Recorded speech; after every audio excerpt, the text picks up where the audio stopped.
Right, we're live. So, why most men stay invisible in dating and how to become a myth instead? Troy Francis. Yeah, no pressure on the title there. In the half an hour we've got, or whatever it is. Yes, you're back in London. You're back in London. I guess a little bit of roundup is in order. So you've come back from the land of the holy stag to Prague GUI, but you weren't on a stag. You were in fact running a boot camp. How was Prague now that dust has settled as a location? Because these are the sort of place we used to go 7-8 years ago before Latin America popped in, didn't it, and stole our attention. But how was it to be in a kind of what crowds would call a Euro jaunt location? How was it? It was really good, actually. Really good, I have to say. I mean, it's a really beautiful city, as you know. Lots and lots of beautiful girls walking around. A lot of them tourists. Obviously, you've got the local Czech girls as well. We had a few guys along for the ride, and they had a really good time. I would say, yeah, it's really, really good. It's worth a visit. I wouldn't quite put it up there with the likes of Poland, but it's definitely worth a go. But you have to. How was kind of reception to the approach? Did you feel that it had been? But sometimes there's a fear with some of these places they get burnt out. But were you getting good reactions when the clients were approaching and stuff? It was generally pretty good. I wouldn't say I felt like it was burnt out, but what I would say is I think a lot of the people there are tourists. So then you've got the logistics of that to deal with. Like a lot of people, the classic line that they were getting was, "Oh, we're going tomorrow," you know. So there's that kind of thing, and or they're with family and or a bunch of friends, and they've got plans and stuff. So it's more like those kind of logistics, I think. But I would say the receptions were pretty good overall, I would say. Okay, awesome. Yeah, I would definitely. I mean, it's just a really cool place. I would definitely go back. It's a really beautiful place. It's marred a little bit by the fact that everyone's a tourist, but then obviously, you know, we were as well, so not really helping the problem. Yes. Okay. Okay. And then I actually bumped into a guy that I had last seen maybe 4 or 5 years ago. So a guy called Connor Klein, who was originally originally worked in the legal field and then went into teaching languages and now helps clients kind of set up businesses, but he's always had an angle on the dating stuff. And yeah, it was interesting to see him again. I'm probably going to catch up, have a coffee with him over the next few days, but you realize how fast time goes. I mean, I think the last time I saw him was 5 years ago, but it goes in the blink of an eye. Is that the same guy? Is that the same guy that was sort of organising trips around Ukraine for guys, and it was partly a tourist type thing, but also with So I think what he did well, and I think he still does, is he doesn't sell his soul to the devil by just saying, "Right, come away with us, lads. We'll get you laid." It's more a case of guys with a bit of money, the right avatar, clients that want to invest in some real estate. They can touch base with Connor, and he obviously speaks the language. He speaks multiple languages very well. He understands the culture. He has contacts there. He's got social circles. So he can kind of almost jump them into his kind of life. So they get that cool kind of, you know, pre-selection of they're with a cool guy, but he also understands the culture in terms of like real estate investment and stuff like that. So, but there's obviously the dating tied in. So it's almost quite a clever way of doing it because it takes the pressure off the dating element. But in fairness to him, what he was always doing quite well, and I remember this way back when was, and I'm not giving any trade secrets away because it's nothing sensitive, but he was kind of doing the Sartain stuff to a degree before Sartain blew up with it. So he always kind of, he had good contacts. He was going into venues. He was sitting on groups of, he was sitting on tables with groups of hot girls. He'd know the doorman, he'd know the hotel owner, the bar owner, and then bringing guys along to that experience. And then that's a cool environment, I think, for a lot of maybe older clients to be in. Because we had that one client in Bogota, didn't we? Who, incredibly rich guy, but then we took him into one bar and he just basically dancing around with the other client who was 25-year-old Australian bogan doing shots of vodka. And this guy was so out of his depth because we hadn't kind of amalgamated it to his avatar, if that makes sense. So I think you took him out then to a nice hotel bar. Do you remember this guy? Like a very rich CEO? Yeah, I remember. Yeah. And then he was fine, right? So it's more adapting to the avatar of the client, I think. Yeah, definitely, because it's sort of like, I mean, we've managed to straddle both ends, as it were. And I mean, I'm still hanging on, but I mean, obviously, you get a bit older, you're not really I mean, and that was one of the funny things on the Prague trip, because we ended up in because one of the students wanted to go into a venue because it was getting late in the evening. So the other coach I was working with said, "Oh, I know a place." So we went into this place, and we only stayed about 10, 15 minutes, and it was just absolutely horrendous. It was like Zubar in London, but worse. It was an Irish classic. I've had some classically, because it's like a bad Arnie movie, right? It's like Commando with the tree trunk. It's like you don't expect anything, but then if you just kind of drop the guard a bit and just be like, I'm in with the Great Ormosh here, let's have some fun. Actually, I've had some really good nights there, but not in recent years. But it's always so mucky. You kind of can have fun if you let yourself go a bit, you know. But that kind of like an Irish pub. Yeah, it's like Diamonds in the Rough, really, isn't it? Because it was on like 4 floors. They had different music going in different. They were playing "Living on a Prayer." You know, you can imagine the scenes. It's like "Living on a Prayer." Sounds like O'Neill's in Soho. Did you ever go to that? I think that was a Torero favourite on O'Neill's. Like O'Neill's. Well, I went 5 floors up.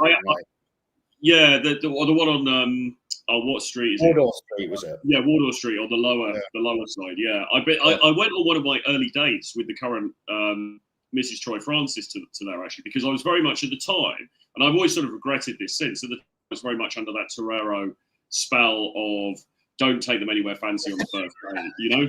It's got to be, he had that effect on me as well, because I remember taking, when he was still, you know, just on the boot camp, and he was like, I told him where I used to go, which is Aqua Shard, the top of the Shard, right? Because I was living there. Yeah.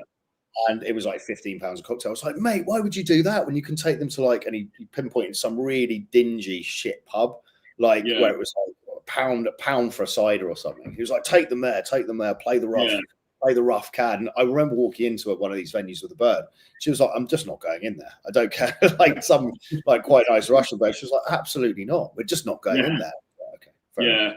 Well, it's an interesting topic. It's an interesting topic, and it's slightly off what we were going to be talking about. But I've sort of revised my thinking on this a lot in later years, because at the time he was very persuasive, and him and Mr. K and these other people were sort of like, no, you know, just because if she's, I suppose the idea is if there's genuine desire, it doesn't matter where you take her, and actually it kind of helps to play the slightly rough, you know, sort of bad boy who doesn't play to the airs and graces of, you know, going out in some fancy Mayfair bar or something. But the reality is, I think you create a glass ceiling for yourself, unfortunately. And the current Mrs. Troy Francis was very gracious about it. But actually, looking back, I cringe a little bit, because those venues are completely inappropriate for that, really.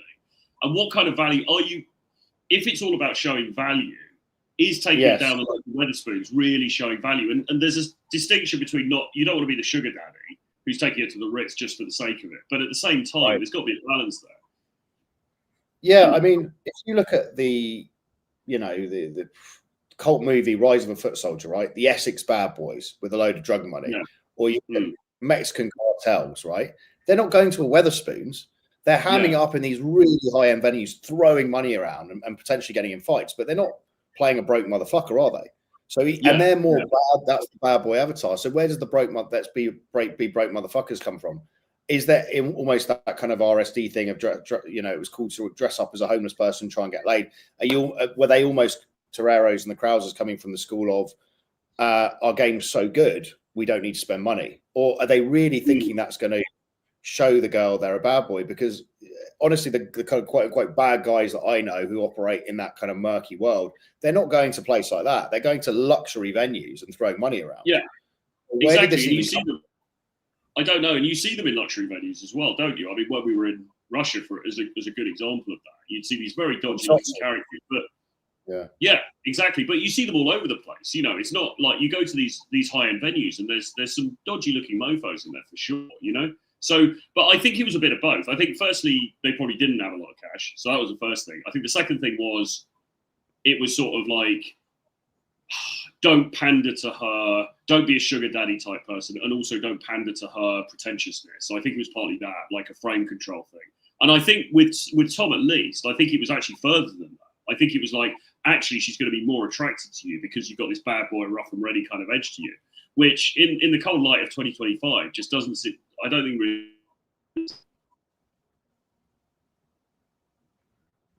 Yeah. It's an interesting one.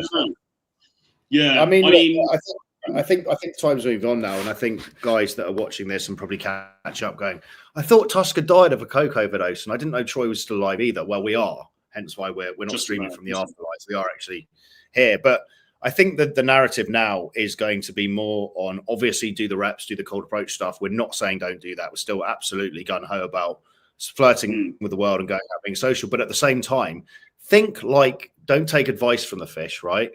But think like the fish. What do women like? They join your reality. They join your lifestyle, right? And if you're conveying through maybe some Instagram presence or your vibe as well, the venues you hang out in, right? You're jumping into my reality. I'm the kind of guy who can afford to go to luxury places where you feel like a fucking, boss. I'm going on exciting adventures around the world. That's what's caffeinating the hamster, right? You look at the book A Billion Wicked Thoughts, which is 500 million porn internet searching from men and 500 million from women. The data is very clear, and anyone can do this. Run it through ChatGPT. What are the key points from A Billion Wicked Thoughts? Women buy into narratives. Yeah, it's a complete more. Their life is a movie, right? What archetype does this guy fit? Right? Oh, that guy's in a suit. He's going to all these exotic destinations. He's in a sports car. He's friends with models. He's in a high-end venue. That's stimulating her, right? That's getting her going.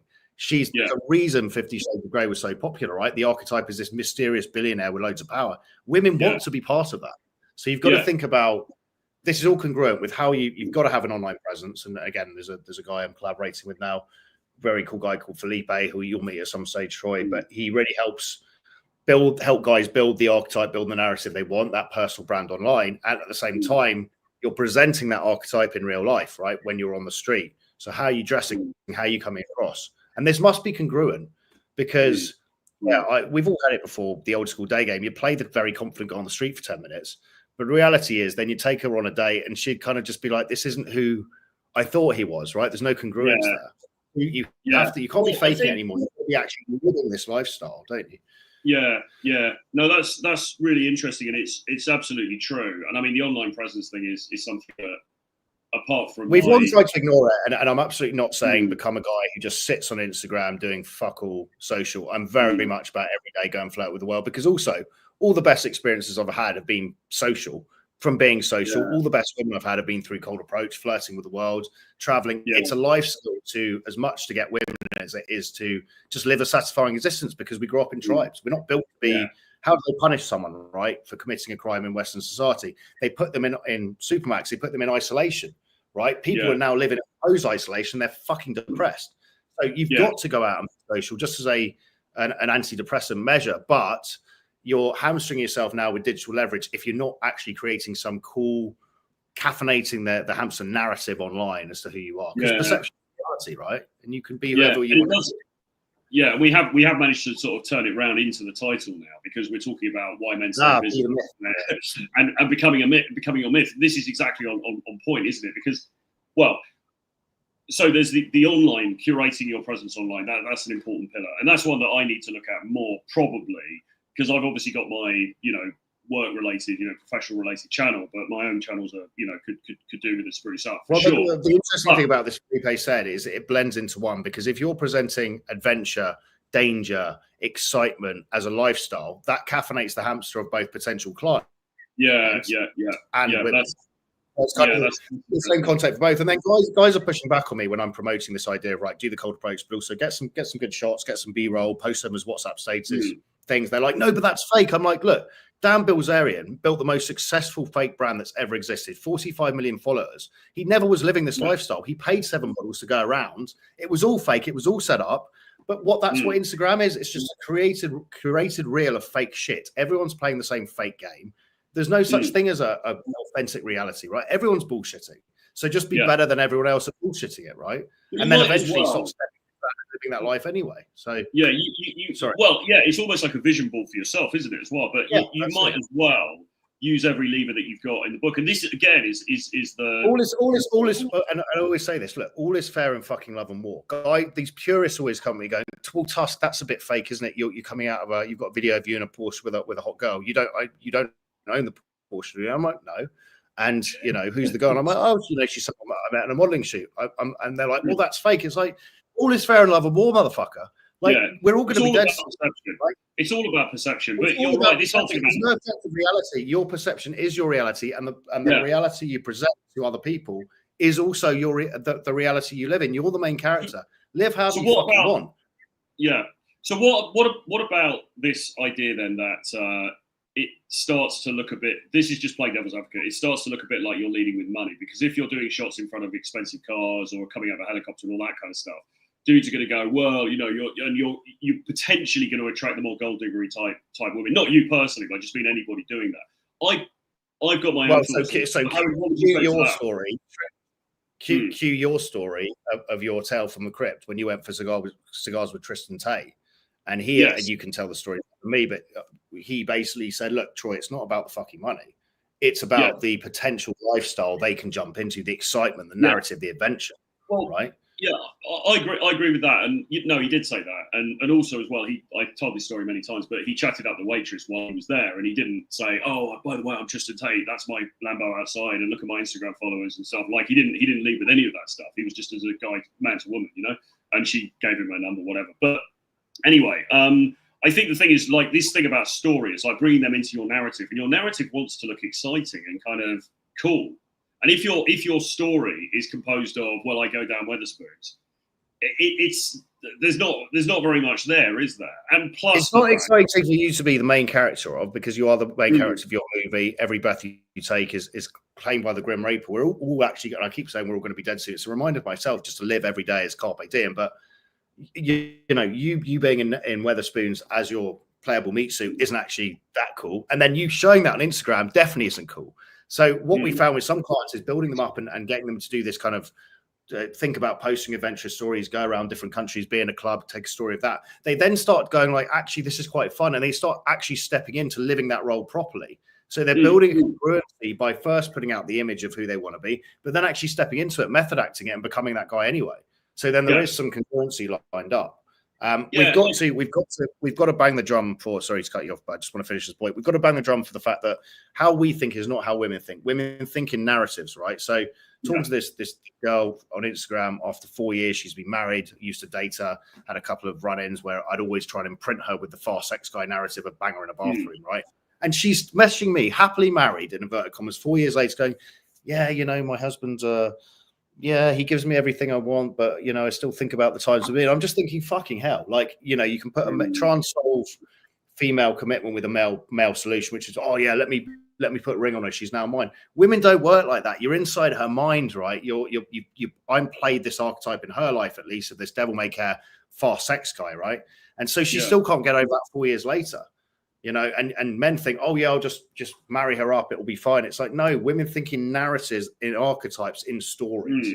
So if you can get inside her head, no, there's no story. You've got to think like the fish. The fish is thinking narrative, story, adventure, excitement, right? Women are so cerebral. The biggest sexual organ a woman has is her brain. If you can caffeinate the hamster and play different roles with different women, depending on what you want, you have the keys to her body, her soul, the kingdom, right? Yeah, I mean, the other thing is, though, what do you want your reality to be like? I mean, and would you rather have your reality as going down the Dog and Duck on a Friday night, or would you rather have your reality as, you know, travel and sort of a bit of glamour, a bit of adventure? Well, honestly, both, because I enjoy the sessions down the Dog and Duck with you, sneaking the boozer with mysterious powder from time to time, but I also enjoy, you know, traveling the globe, Rio Carnival. So, but I know what you're trying to say. Yeah, obviously, the more glamorous, high-end lifestyle. It's still necessary to game in 2025. Yeah, it really absolutely. You need to be wearing if you're not wearing a leather jacket, it's over. I mean, it used to be the day gamer's piece of choice, didn't it? The leather jacket, and then it switched to the blazer. Everyone had their lucky blazer. It's all about suits now, really. It's all about a suit, really. Leather suits. You could try a leather suit. I would kind of like to get one of those. You know those leather suit jacket things? They wear them in The Godfather. They wear them in The Godfather. Well, so one of the characters did. I don't know. You know, that could be quite cool. Not yeah. Naked underneath. But yeah, so you need to find ways to stand out. And so people are saying, oh, you know, any chump can get women with money, but it's not really about that. You don't when she comes out on the date, you don't then have to give her money or buy her things or even spend a lot of money on her. but you do want to create experiences that are fun for both of you. And it's probably more fun for her, especially. And the other issue that you've got is if you stick to the Torero model and you're trying to pull them back to a van or you're going to Wetherspoons, fine, but there is an actual glass ceiling there. There are some women who just aren't going to touch that. And that's just the reality of it. You know, I've met them. There are women who just wouldn't be down with that. And also remember the Torero dog and duck days were pre-explosion of globalization of dating on Instagram. So now, unfortunately, that doesn't fly because women are hooked on Instagram. They're seeing all this kind of potential of these lifestyles they could be involved in a fantasy land. The dog and duck may have done it for them previously because they didn't have any other option in their head. But now they're seeing all day long, 8 hours a day, they're on Instagram, years and years on end. Their expectations are through the roof. There's a guy who I follow called Ho Math who talks about it. But women's expectations are through the roof. So the average girl is now, you know, the 6th, the 7th, the 8th, the 9th, they're all trying to hit Stavros on the yacht, AI Stavros on the yacht. They're not interested in, you know, John the plumber who would have taken them down the boozer the other day. They might not be able to date Stavros on the yacht, but their expectation is, oh no, I'm not going to settle for John the plumber anymore because I've got, you know, Stavros maybe. So women's expectations are totally different now from the days of Torero talking about this kind of be the bad boy, take it to the spoons, you know, which it was, 10 years ago. It's not, times have moved on. You know, yeah, 100%. But I think as well, it's not just for the women. I mean, yes, that's one part of it. No, it's for you, isn't it?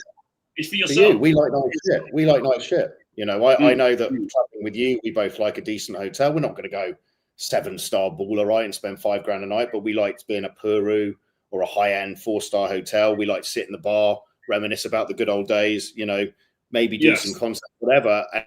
And we're dressed well, we're dressed in suits. It's way easier to get an IOI from a girl staying there than if we're in the dog and duck in fucking shorts. So it's about, what is it about? I don't know. It's about being the star of your own movie and thinking, right, given this is a finite movie, how do I want this movie to be? What role do I want to play in my own movie? And you can craft that in your own image. And Robert Greene talked about it, didn't he? Law 25, craft yourself in your own image, not the role society foists upon you. How you want to be. So I think guys maybe they do need to go and read A Billion Wicked Thoughts, realize how powerful a narrative and an archetype is for themselves to play, also just for fun, because you can reinvent yourself, but also to draw women in, right? What archetype suits my looks? I remember when I learned game from Torero and Krauser, the issue I had was it wasn't really congruent because I was quite a jacked, decent looking dude. And so I was doing stuff that maybe would have worked for them. But for me, the women were like, why is he doing that? Why is he trying so hard? I just needed to shut the fuck up, really, and do the good-looking loser style, which is escalate hard and fast. Because by doing too much verbal bamboozling, I was just like, why is he being this dancing monkey? He's jacked, he looks good. I thought, fuck me in the bathroom, right? So congruency and really, I guess it's self-awareness, isn't it? Yeah, for sure. But do you think that there are this odd sort of group of dudes who are still stuck in 2017? 100%. I mean, we see it all day long. It's pretty odd, isn't it? It's odd, but it's also a lack of awareness that the market is just not where you can want it to be a certain way, but it's not reality of where it is. And women unfortunately, women like nice stuff. They like nice stories, and they're always going to mate because of evolution across and up. So you can play the broke motherfucker, real bad boy, and still get laid, or the tortured artist, but you've actually got to be that character inside out to get away with it. You can't fake that anymore. There's no benefit to a girl of finding out you're faking the tortured artist and you can't play guitar, right? So still congruency wins, but you've got to be, I don't know. I don't know what I'm trying to say. We're talking around circles, aren't you? Be mythic, whatever the title is. Be mythic, guys. But you have kind of got to be mythic. You've got to be somewhat larger than life, or at least there's got to be something about you that snags our interest, right? And again, you know, the dog and duck is not it, really, because the dog and duck is what every bloke in England does, really, you know? So it's like, and we were talking actually to one of our clients online about this, who is a pretty well off guy. He works in medicine. He's well qualified, whatever, top of his field.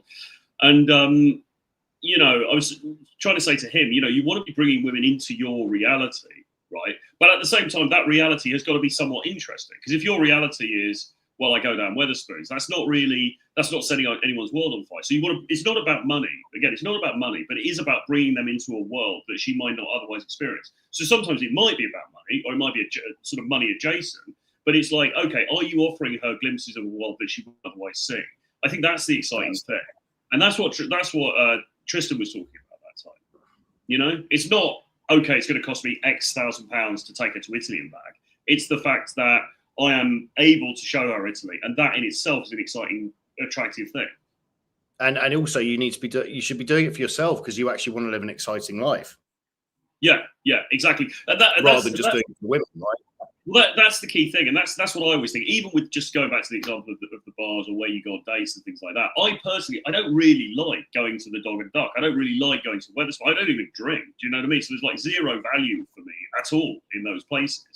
So Sure. If I'm going to go somewhere and go out with somebody, I want to go somewhere that I kind of want to go because it's cool. You know, the design's cool. It's got a good ambience. It's got good music or something like that. And then she can come along or not. You know, if she wants to flake, if she doesn't want to come, okay, fine.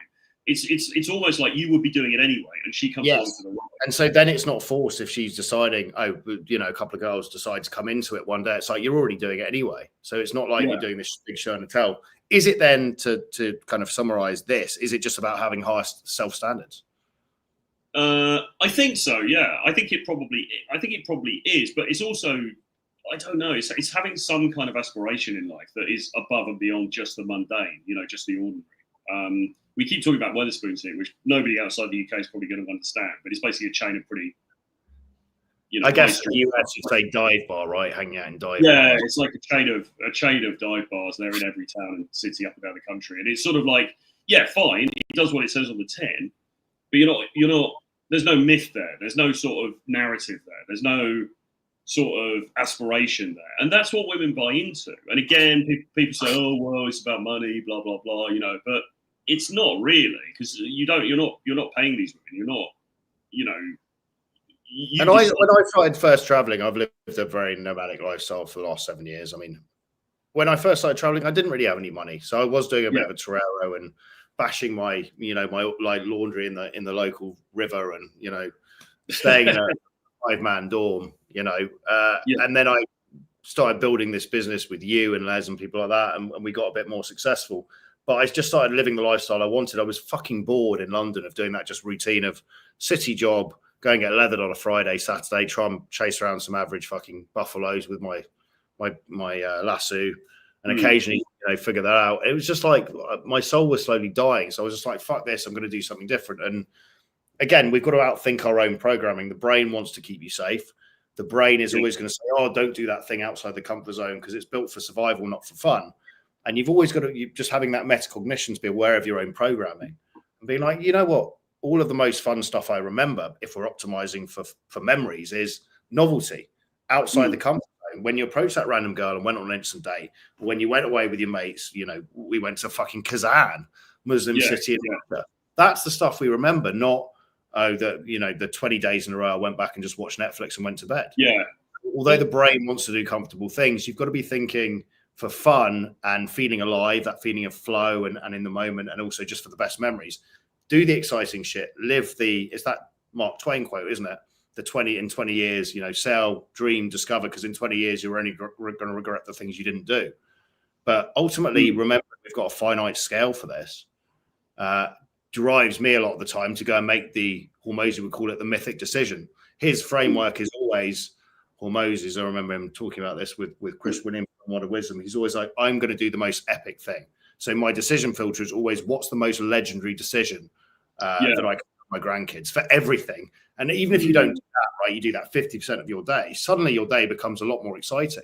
And you stitch together days like that in a row, and suddenly your life is a lot more exciting because we're just old grey or builders. You've got to go for the old grey. Do you go with the milk or the lemon slice though? I tend to be honest. I tend to go with milk, which is sort of. I quite like the lemon slice because it's a bit. You're not having a lemon slice in a hot drink. Yeah, you're not supposed to with Earl Grey, but I do, and the Queen used to. So there is some precedent for this. But the corgis probably had some as well, didn't they? Yeah, bowls. What's this one here? Do you accept the sack of Charlie you were asked to transport? That's a mythic. Yeah, I've said yes on many occasions, but no more transporting of sacks of Charlies. Yeah. There's a lot of bits and pieces. Do you think there are less guys going out for games since COVID? Possibly, yeah, maybe, but I don't know if it's just to do with COVID. I think it's just a societal thing, really. I mean, the advantage that everyone's got. I thought he was going to make that error they always make with the spelling typo, where they call it day games. Have more less guys out for day games. We've got it. You were talking about this on a recent video of yours on your podcast, which is very good. I like the blend of kind of reality with older guy. Just I don't know. How would you surmise your podcast in one sentence? Like, what's the thing? It's morphed from being.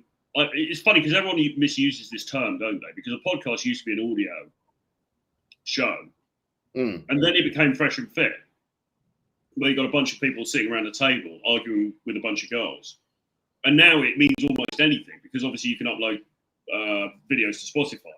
So basically, what I'm doing is making videos and just putting them up on different platforms. But anyway, it's usually short, sort of 8 to 10 to 15-minute meditations on a particular topic that's related to dating, and also, I don't know, being a guy, getting a bit older, whatever.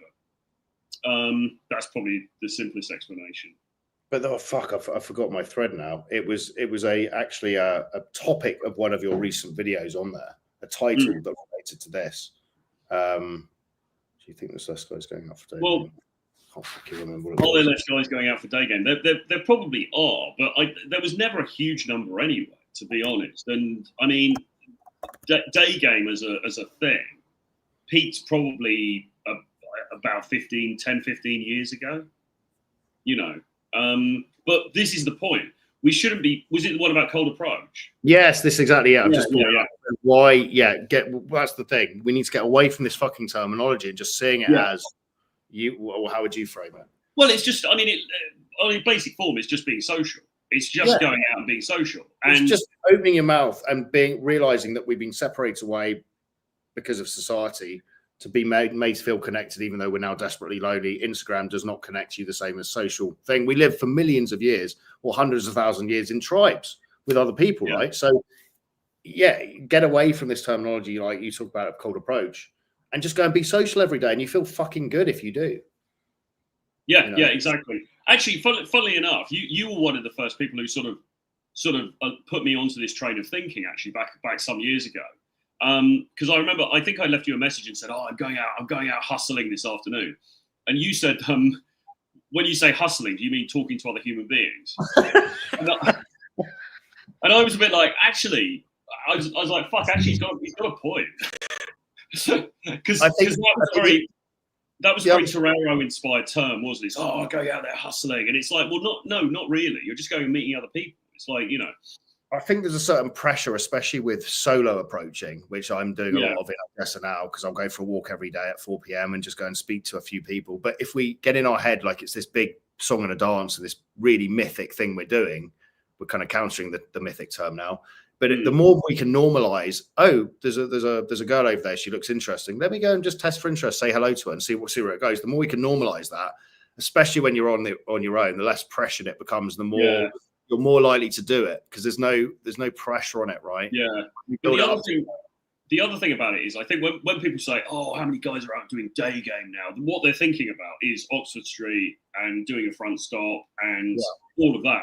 But actually, the only reason that isn't the totality of what it looks like. We're talking about, I've said not to use the term cold approach, but we're talking about approaching people that we don't know in any sphere, basically, except for nightclubs. And we also do nightclubs sometimes, but that's not the main thing that we teach. But what we're talking about is anywhere that you are, in the hotel lounge, in the lobby, in the coffee shop, in the co-working space, whatever, in the gym, whatever it is, seeing somebody and being able to go up and have a conversation with them and meet them, right? Just in real life. That's what we're talking about. So I think people have this very antiquated, like 2015 idea of what it is. And there probably are fewer guys doing that, but it was always a bit weird anyway. It is a little bit weird to be spending hours and hours walking around a shopping mall for that purpose, unless you're practicing. And if you're practicing, it's a good social thing to do. You probably need to do it at the beginning for a period of time. But after that, it's just about, you're not making necessarily like a special trip to do day game. It's just in your general life. You know, you could be anywhere. You check into a hotel and the receptionist is cute. You talk to her, maybe get her number, whatever. Things like that, you know, very organic situations.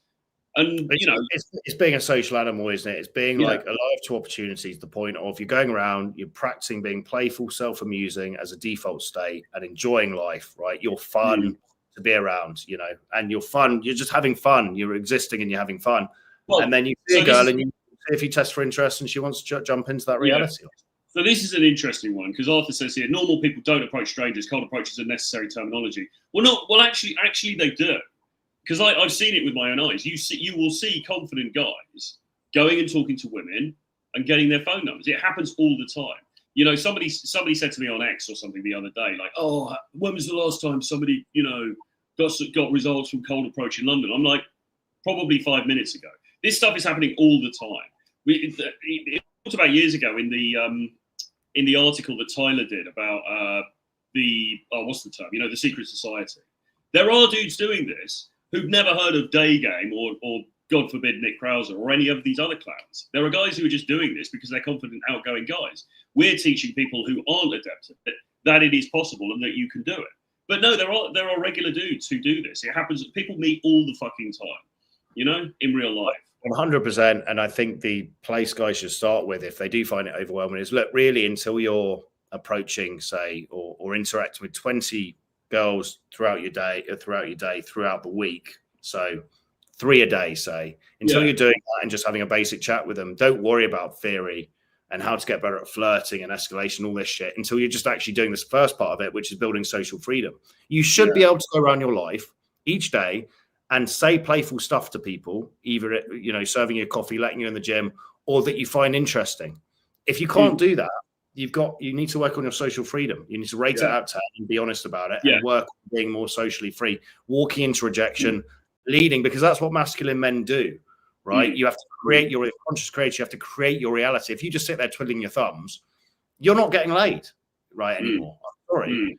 You know, and we know how the apps are not very effective at getting guys out, getting girls out. And even if you did get a girl out, if you're not practicing being social every day, that muscle degrades, doesn't it? It degrades very fast. You can build it very fast, but if you, and as Troy said, treat every day as a social gym. Just talk to people and enjoy it. Have the frame of self-amusement. So any conversation you have, what's the funny thing for me here? You don't have to communicate that, but that can be your subtle internal frame.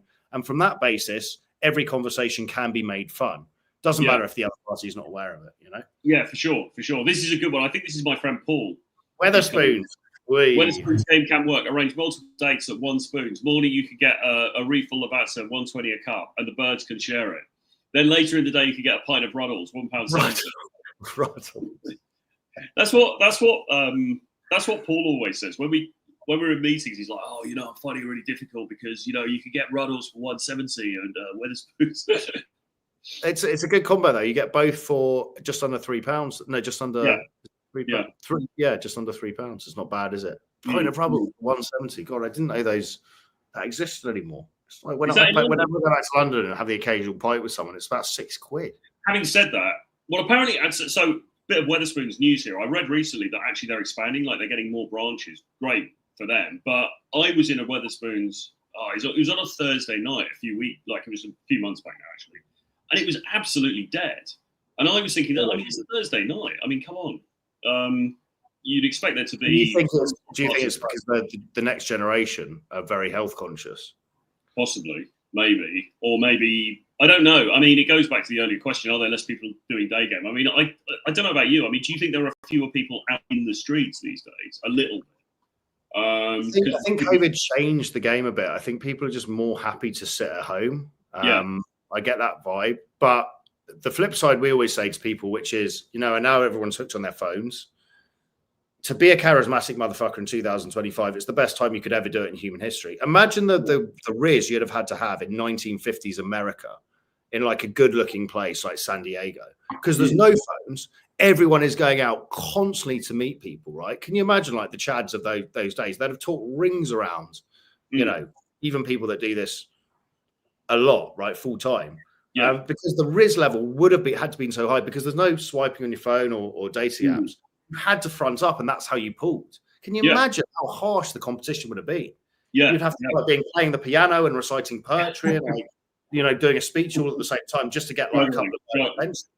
Now, yeah, exactly. Now, because everyone's hooked on their phones, it's brilliant because to be a charismatic motherfucker, you basically have to just go around and actually just say the odd word to someone.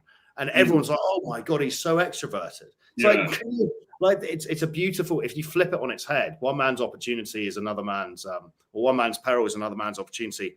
Psychax on a recent podcast with Diary of a CEO said it. He goes, everything can be turned into an opportunity because Stephen, whatever his name is, Bartlett asked him, look, are we all fucked? You know, given that, you know, women now have access to all these people online, are men fucked? And he used the example of the 1929 stock market crash, where the most millionaires ever in American history were created because they saw opportunity in the crash directly after. So we've got to be thinking like resourceful people. No, and you know, the opportunity now is, although it seems tougher outwardly, if you're able to build your value as a man over 40 years, see yourself as a playable meat suit and max out every value element, and you're willing to put yourself out there socially and then potentially build a personal brand presence online, you can do spectacular damage, can't you?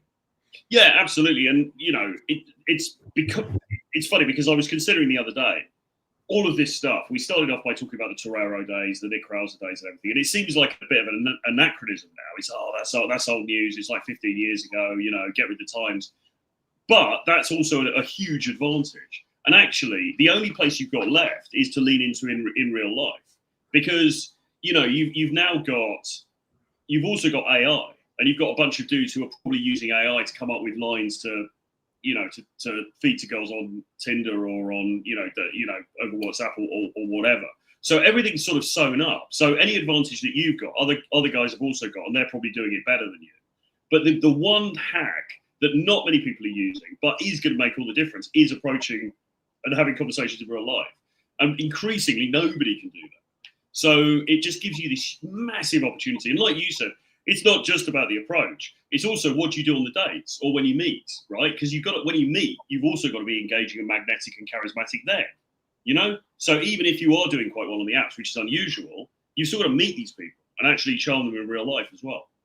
100%. So actually going back to the comment before, are less people doing day games? Probably.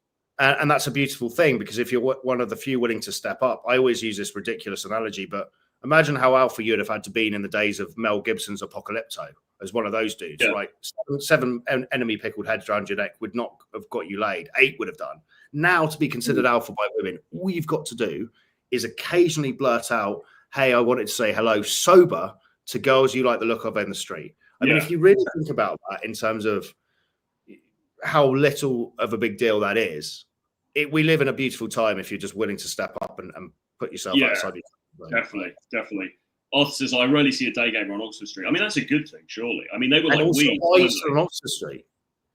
They were like weeds, weren't they? You know those weeds that grow with the big purple heads on them that go around growing weight. That's what the day gamers were like. You know, it's just fucking weird. It's good. It's good that they've all been poisoned and hacked away.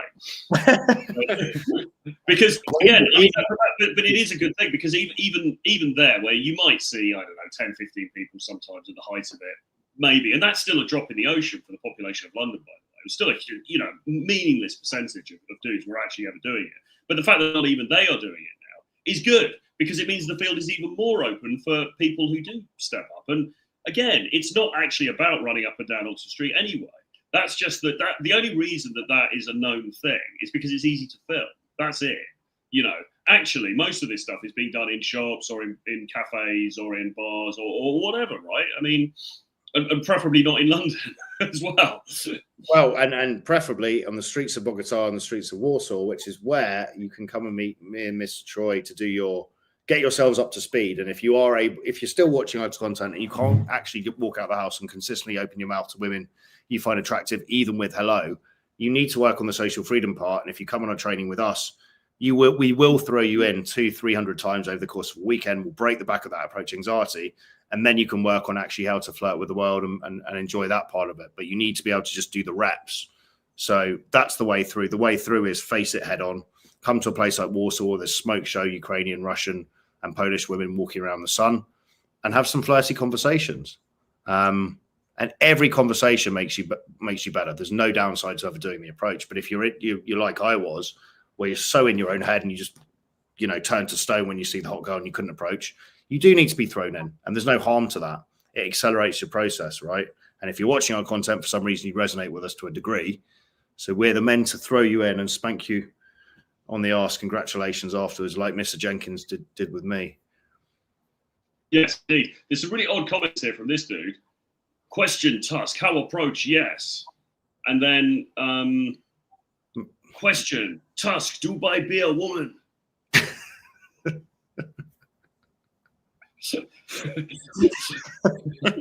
He's like some sort of Eastern European, like, do I buy them pint or hit them on head with bottle of vodka? Yeah. You could go out at 2 a.m. on Monday on Oxford Street and spot a worldie. That's how magical Oxford Street is. I mean, yeah, probably, because there's people coming out of clubs and stuff like that. But, if you're tramping around at 2 a.m. asking people if they look French, I mean, you're probably not getting anywhere. Yeah, that's the way of it. Anyway, drop us an email, francis.com or info@jamestusk.com. We've got trainings coming up in Warsaw, Poland, later this month in September, and then in October we've got this Noel's house party, the special live-in immersion in Bogota, Colombia. How long is it? 5 days? 5 days, 24 hours a day, so a total of 105 hours. Yes. And you actually live with the coaches, you live with the trainers, you go out morning, noon, and night, meet different women, bring them back for parties at the house. It's an absolute. There's nothing else really like it. Certainly not being done to this level and this level of quality. So not that's going to be not for sure. But get in touch. That runs for Bogota Halloween, and then Warsaw coming up 2 dates: the 25th, as Troy said, the 25th to the 28th of September, and the 2nd to the 5th of October.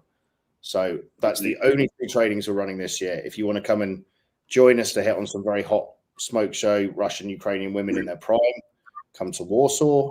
If you want to just debauch 24/7 day game, bar game, night game, whatever game, come to Bogota for Halloween.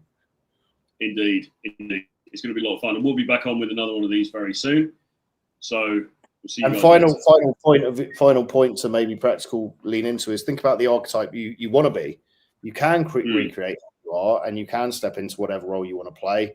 As Shakespeare said, what was the quote about? We're just playing. All the world's a nutsack. The world's a nutsack. The world's a stage, and we're just playing different parts and roles, and then we fade in and fade out. So you have to present yourself in a certain archetype. Like, who do you want to be? Do you want to be the Tyler Durden, devil may care, outlaw? Do you want to be the more flamboyant Russell Brand like seducer?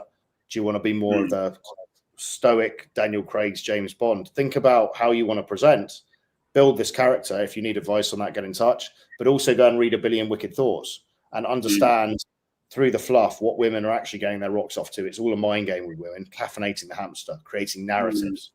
Yeah, maybe we should do one of these on how to find your archetype, because somebody asked that in the chat earlier. I mean, I think really you should just have a look at where do you naturally lean?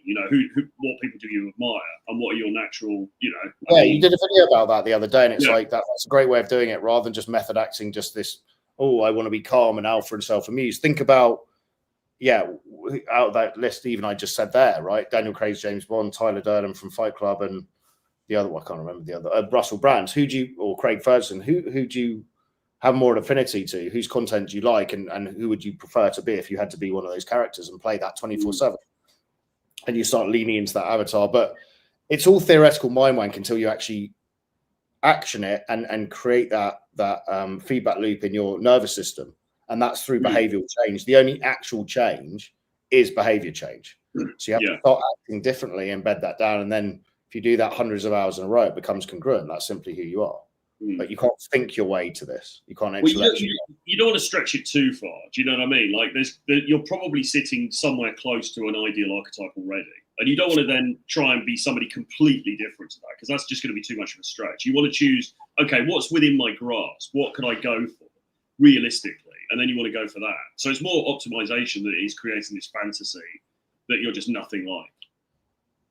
But you can build into it, can't you? Because we would say if we pull a guy in, we're very much about get him to get the bloods done, check his testosterone, get him working out, get his fashion sorted, depending on where he's going to be spending time, maybe learn some languages, start learning to fight. So you can absolutely within 5 years, you can radically change. If you really go hard on this, you can completely reinvent yourself. But at the beginning, maybe it's, you've got to be realistic about where you, but you can pitch out to thinking, right, well, I can.